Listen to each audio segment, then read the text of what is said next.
پر ایک چینل ہے حقیقت ٹی وی اور انہوں نے امریکہ ایران تصادم پر ایک بہت ہی ڈرامائی کہانی پیش کی ہے۔ تو آئیے ذرا دیکھتے ہیں کہ اس کہانی کے اہم دعوے کیا ہیں اور اس کے پیچھے اصل بات کیا ہے۔ اچھا، تو کہانی شروع ہی ایک بہت ڈرمیٹک دعوے سے ہوتی ہے کہ ایک بہت اہم میٹنگ چل رہی تھی اور اس میں صدر ٹرمپ نے کیسا رد عمل دیا۔ سچ پوچھیں تو یہی وہ ایک نقطہ ہے جس پر یہ پوری کی پوری کہانی کھڑی کی گئی ہے۔ ٹھیک ہے، تو سب سے پہلے ہم اسی واقعے کی تفصیلات میں جاتے ہیں، کیونکہ جیسا کہ ابھی بات ہوئی، یہی اس ساری کہانی کی بنیاد ہے۔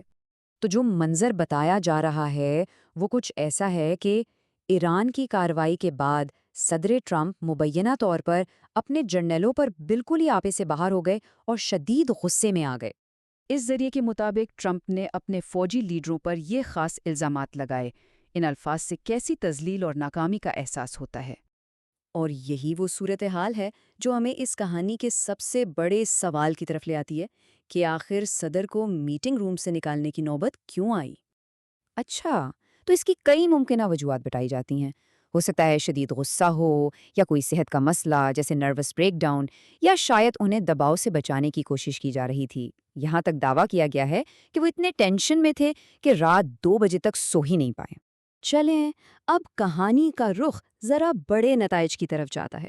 یہاں پر یہ دعویٰ کیا جا رہا ہے کہ یہ جو تصادم تھا، یہ امریکہ کے لیے ایک مکمل، ایک ذلت آمیز شکست تھی۔ اب یہ جو بات ہے نا، یہ اس مبینہ شکست کی گہرائی کو دکھاتی ہے۔ ان کے مطابق یہ صرف کوئی فوجی ناکامی نہیں تھی، نہیں، بلکہ یہ ایک ایسا تاریخی دھچکا تھا جس نے بقول ان کے امریکہ کی پوری سلطنت کو ہلا کر رکھ دیا۔ تو حقیقت ٹی وی کے دعووں کے مطابق یہ وہ خاص فوجی اور اسٹریٹجک ناکامیاں ہیں، مطلب ناکام گیم پلان سے لے کر تھکے ہارے فوجیوں تک، یہ پوری کہانی ایک بہت گہرے بحران کی تصویر دکھاتی ہے۔ اچھا جی، اب کہانی کا رخ جاتا ہے معاشی پہلو کی طرف، اور یہاں دلیل یہ دی جا رہی ہے کہ ایران نے اس جنگ کو امریکہ کے لیے مالی طور پر یعنی فائنینشلی بالکل ناقابل برداشت بنا دیا تھا۔ تو مطلب اصل بات یہ ہے کہ یہ طاقت کا نہیں بلکہ پیسے کا کھیل تھا۔ ایران نے مبینہ طور پر ایک ایسی اسٹریٹجی اپنائی جس میں امریکہ کو اپنے لاکھوں ڈالر کے ہتھیار بہت ہی سستے ٹارگٹس پر ضائع کرنے پڑے۔ اور یہاں دیکھیں، یہ اعداد و شمار اس فرق کو بالکل صاف دکھاتے ہیں۔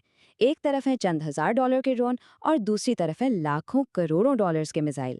تو ان کے مطابق یہی وہ معاشی فرق تھا جو امریکی اسٹریٹجی کے لیے تباہ کن ثابت ہوا۔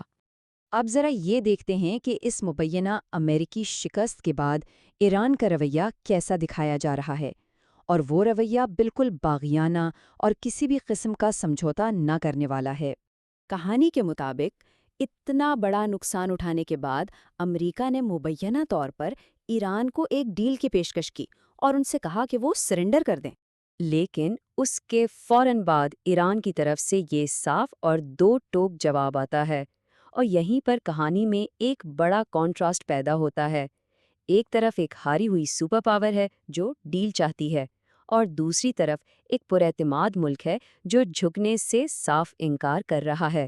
اس ویڈیو کے مطابق ایران کا موقف بالکل صاف تھا، نہ کوئی بھروسہ نہ کوئی بات چیت۔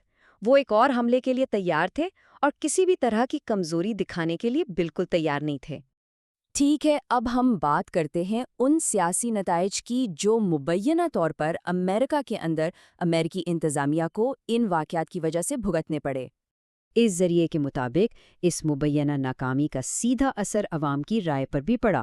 دعویٰ یہ ہے کہ صدر کی ریٹنگز بہت نیچے گر گئیں، جسے انہوں نے مبینہ طور پر فیک یعنی جھوٹا قرار دے دیا۔ اس پوری کہانی میں یہ جو نااہل یا انفٹ کا لفظ استعمال ہوا ہے نا، وہ دراصل صدر کی ذہنی حالت اور ان کی قیادت کرنے کی صلاحیتوں پر سنگین سوالات اٹھانے کے لیے کیا گیا ہے۔